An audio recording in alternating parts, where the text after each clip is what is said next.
Marky, welcome back to my channel. This is a video I've been wanting to do for like, I think over 2 weeks now. And I talked about it on my Instagram, I talked about it here on my channel, and I've been actually really struggling. And this is the Tarot for Beginners video, just so we're clear. I've been having actually a really hard time making this video, mainly because I personally feel that there is no right or wrong way to practice tarot, to read tarot cards, or to read oracle cards. This video isn't going to be your typical, like, me telling you, like, you have to do this, or you're not doing it right. It's not going to be me saying that you have to follow these steps to do it effectively, because I don't believe that, and that's not how I work. So, step would be, or my first tip, do whatever the hell you want. And I don't think many people expect that answer when they're asking about learning tarot for the first time and when they have no experience in reading cards. I believe you should do what you are comfortable with. Whether that means running out and buying the most artistically detailed and really cool deck that you could find that you think fits your personality, and just going with it and using a book to read them, not using a book, following your intuition, that's totally fine. Personally for me, the way I got started with reading tarot was I went to Powell's Books in Portland, Oregon, because I've mentioned in my videos I live really close by. I purchased for my very first deck from there the Rider-Waite, and I actually got, I hope you guys can see that clearly, I actually got the playing card size, because I didn't realize that regular tarot cards were bigger than this. So these ones you're seeing here, and like I said, this was my very first deck, so this is like probably my favorite out of all of them. I mean, no matter what they look like. And they're a little warped from me using them so much, because apparently I don't shuffle them quite right. But these are the Rider-Waite, and these are like the original tarot cards. These were made by Pamela Coleman Smith and Arthur Edward Wright. So, like this one right here, you see you've got swords. This is one of the major arcana cards. And I really like the pocket size, because I'm the kind of person that likes to take my cards everywhere, because I never know if someone's gonna get a hold of me on Instagram and be like, hey, I need a reading, PayPaling you a couple bucks, there's a tip. Like, I appreciate it. So I like to make sure I always have a deck on hand with me, whether I'm out with my family or if I'm at Northwest Cannabis Club, which I frequent. I like to go there. I try to go once a month to twice.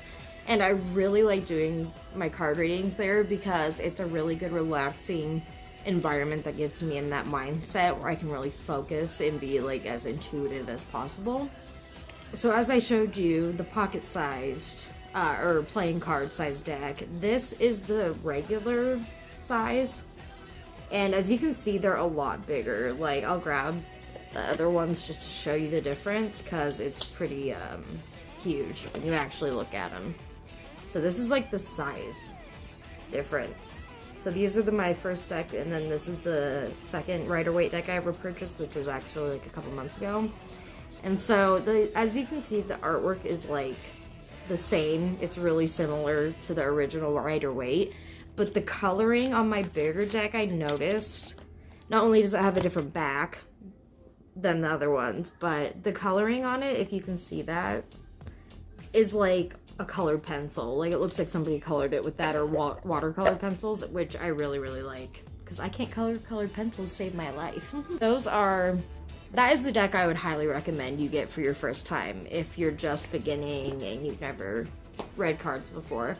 And almost every tarot deck you'll buy, like if you get ones in a little box like this, or just your basic cardboard box, they're gonna come with just a paper pamphlet, and it gives you really short descriptions. So like for the Magician, for example, which is a major arcana card, which you will learn if you decide to pursue this further. The Magician: skill, diplomacy, address, sickness, pain, loss, disaster, self-confidence, will. The Clairvoyant himself, if male. Then they give you the reverse definition. Reverse: physician, magus, mental illness, disgrace, I can't speak. Anyway, so as you can see, it's really shortened. So if you're an intuitive reader like me, I like to have this, like to just bring this with me. And that way, if I'm reading a card and I just get kind of stuck and don't know where to keep going with the reading and feel like I've hit a roadblock, I'll pull that out. And sometimes it can really help. It can give you a little bit of a push that you were like, oh my gosh, totally didn't even think about that, or didn't see it from that angle. Now it makes sense. And then you can keep interpreting your reading as normal. So yeah, that's my first suggestion. Go out and get the Rider-Waite deck and start there, because the artwork is very good and easy to interpret if you're a beginner and wanting to learn intuitively from the get-go. Or if you're like me and you wanted to pick up a book from the beginning, I recommend the Tarot 101, the only tarot book you'll need. And that one really helped me in the beginning, because it doesn't just give you the card definitions and like which each one means or anything. It gives you spreads to use, like the Celtic Cross, past, present, future. Those are the really good beginning ones. Which I would like to also add, if you actually go onto Google, you will see a picture from my Instagram that I posted over a year ago. I think it's been like almost 2 years ago, actually. Oh my god. It has. Wow. Who'd have thunk? Anyway, Google has one of my pictures, actually, of the book when I owned it, which I do not anymore. But I highly recommend it if you are like me and you would rather have a book in your hand versus a phone. I tried to read the Celtic Cross spread when I had only been reading cards for maybe 2 weeks, and I got so overwhelmed and confused. I was like, oh my god, shut the book, I'm not doing this. And so I ended up taking like a little break there. But, yeah, no, I think a really good beginning spreads, if you're just starting, would be a past, present, future, a, just, like, past, future. So 2 to 3 card spreads are really good and simple. And once you get a little bit more experience, I really recommend, and I will drop these people in the description below, the links to their Instagrams, I would recommend Emerald Lotus Divination. Her spreads are amazing. She makes all of them. She is amazing and provides them free, which is like, come on, way to give back. Super awesome. I think that's a really cool of her that she doesn't charge. She has some really cool, I know, like workbooks and stuff. You should check her out. A website I highly recommend for you guys, also if you're learning and new with tarot, or you're out and about and you need a card description and a little bit of a boost and you don't have maybe the little paper pamphlet on you, I really highly recommend tarot.com. I'm going to put their link in the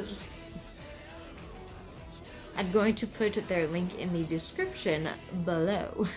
So go ahead and go check them out. They have anything from the Deviant Moon Tarot deck, which is one of my personal favorites I own, to the Halloween Tarot deck, Rider-Waite, and lots more. My next tip for you would be to get a journal. For me, I'm one of those people where if I write it down and repeat, and something about, like, instead of just reading it, but reading it and then rewriting it down makes it really sink into my head deeper and makes me remember better.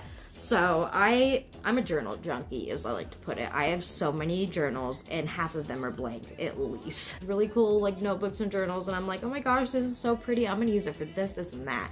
And then I get it, and I'm like, oh my god, what if I, like, mess up? What if I ruin a page? What if it looks terrible? And then I don't touch them for months to years. So for me, this is my tarot notebook. I actually found this at a local thrift shop, and it had a couple pages written in it, so I went ahead and tore them out. I started writing a reading and then stopped the other night because I was so tired. So yeah, get a journal. It's really nice. It helps. I really like having it on me and stuff. And then if you're doing a reading for somebody else and you don't want to type it out on your phone, or you're in an environment where you can't really be like FaceTiming with the person or recording a video, go ahead and write down just really descriptive and detailed, do the reading on paper, and then offer to either print it out and mail it to them, as well as sending it to them via email or social media. I like that. I think it gives it a personal touch, especially if you're willing to send it to the person. Like, I personally always offer to handwrite and send the reading to the person so they can either put it in their book of shadows or their grimoire, notebook, spiritual journal, whatever. Or if they want to hang it on their wall. I don't care. So. Oh, my mouth is so dry. So, after that, I've told you guys about what cards to pick, spreads to start with, journals as a way to help memorize and really get that stuff sunken into your head. And again, these are all my tips and suggestions. This is not me saying, like, you need to run out right now and buy the Rider-Waite deck and a journal and you have to do all this. No, back to the point. Yeah, I think you can do whatever you want, and you shouldn't feel like you have to do it the way somebody is. So at the end of the day, just get a deck of cards, poke around online, pick up some books, and do what you feel is best for you. I tried in the beginning so many different ways of reading cards, memorizing them, and tried cramming them into my head, and I realized, okay, I have to slow down, learn this at a natural pace, as if I was learning, like when I learned how to paint. I was completely self-taught. I started from ground up in my artistic experiences. Like, I did all that my own, and when I started, I sucked. I mean, I knew nothing. I didn't know what I was doing, and I had to learn. And so I learned at a natural, steady pace, as well as I have been with my practice and my card reading and everything else. And that is like the kicker, as well as doing whatever you want, but don't rush anything. There's no need to rush any of this, because you'll find eventually a deck that really, really works with you and is connected with you in so many ways. And before we end the video, that's something else I want to clarify too. A lot of people are like, so how do tarot cards work? Like, am I really listening to what a card's telling me to do? That's ridiculous. You are not just shuffling the cards at random and then pulling a card and plop, that's what you get. I believe personally, again, PSA, what I believe and how I feel on this subject.